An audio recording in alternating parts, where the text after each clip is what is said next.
haven't posted anything in a while, but here's another box. It's a PlayStation 5. Looks in good condition. I plugged it up and let's test it. Oh no, no power. It doesn't even power at all.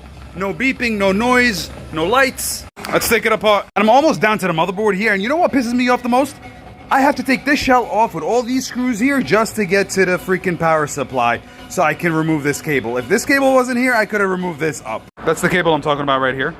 So we remove the sandwich, and here's the power supply. Let's test this first. Here's the power supply connected. Got the meter in voltage mode, and we have no voltage. This is a dead power supply. Let's try to fix it. I'm not the best at this, but let's do it. Power supplies can get tricky, and you can burn yourself. Let's look for obvious problems. All right, here we opened it up. And let's discharge those capacitors right here. I didn't find anything obviously wrong with this board. So I'm going to do a microscopic inspection over every chip and see if I can see something. I was suspecting something over here, but after doing some research online, a lot of people are saying that this PMIC here is going bad in a lot of them, so we don't have any replacement parts. Luckily, I have a power supply here laying around. Let's test. All right, I connected enough of it here just to test. Let's see if it powers on. Oh, nice.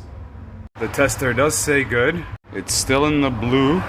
I think it just restarted. And yes, we have it on the screen. Perfect. We got it.